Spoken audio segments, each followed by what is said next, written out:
Dengan último 4 años, casi 4 años, a mí como miembro del Consejo Insular para partido UPB, a mí era diferente desarrollo no positivo, desarrollo no riba diferente área. Pero aquí da necesidad não comece a cumprir. Necesidad, por ejemplo, para nós como cidadano holandês, virar cidadano holandês legítimo, respeitando nos regras, fundamento, e não discriminação, e não uma cidadania inferior.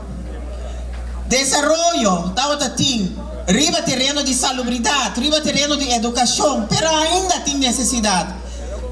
UPB sempre dentro sua trajetória tinha gente central.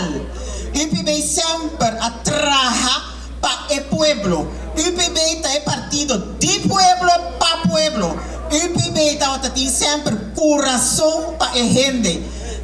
PCM pede vos sostém para próximo 4 anos, nós vamos ter aumentar ainda mais a atenção para a gente. E como nós estamos fazendo, dor de escuta, dor de essa necessidade que está viva do povo. UPB, me avisava, é o único partido que sempre estava de povo, de gente, para gente, com coração para gente.